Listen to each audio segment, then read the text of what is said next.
Labubu ছোট আকৃতির এক অদ্ভুত ও মায়াময় চরিত্র, যার মুখে রহস্যময় হাসি আর চোখে লুকানো রাগ, দুঃখ ও শিশুসুলভ চঞ্চলতা।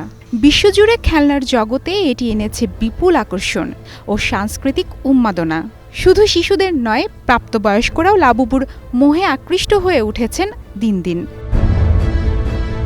পুতুলটি প্রথম তৈরি করেছেন হংকংয়ের শিল্পী কাসিং লুং 2015 সালে।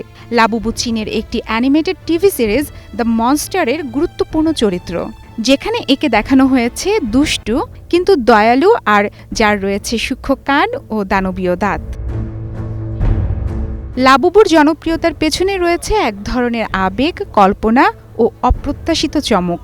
চীনের খুচরা বিক্রেতা প্রতিষ্ঠান পপমার্ট একে বাজারে এনেছে ব্লাইন্ড বক্স সংস্কৃতির অংশ হিসেবে, যেখানে আপনি প্যাকেট না খোলা পর্যন্ত জানবেন না তাতে কি আছে। এই রহস্য মাত্র কয়েকটি ডিজাইন থাকায় এটি তরুণ প্রজন্ম ও তারকা ভক্তদের মাঝে বিপুল চাহিদা তৈরি করে। কোরিয়ান পপ তারকা লিসা ও ফুটবল কিংবদন্তি ডেভিড বেকহ্যামের মতো ব্যক্তিরা যখন তাদের লাবুবু ছবি শেয়ার করেন, তখন এটি শুধু খেলনা নয়, বরং ফ্যাশনেও পরিণত হয়।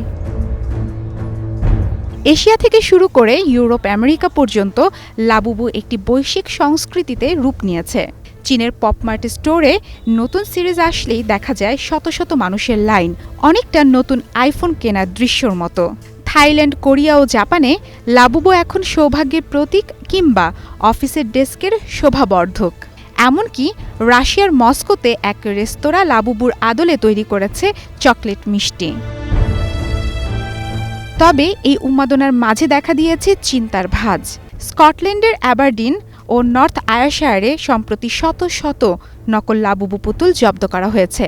মান নিয়ন্ত্রণকারী কর্মকর্তারা জানিয়েছেন, এসব পুতুলে ছিল না কোনো নিরাপত্তা লেভেল বা উৎপাদকের তথ্য, বরং অনেকগুলোতে ছিল আলগা অংশ ও ক্ষতিকর উপাদান, যা শিশুদের জন্য মারাত্মক বিপদ তৈরি করতে পারে।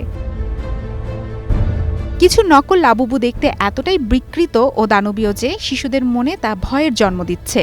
এটি শুধু শারীরিক ঝুঁকি নয়, তৈরি করতে পারে মানসিক অস্থিরতা। বিশেষজ্ঞরা ও শিশু নিরাপত্তা সংগঠনগুলো অভিভাবকদের খেলনা কেনার সময় নিরাপত্তা লেভেল ও আসল ব্র্যান্ড নিশ্চিত করার পরামর্শ দিয়েছেন। মারফুয়াতুন নুর রুচি, স্টার নিউজ।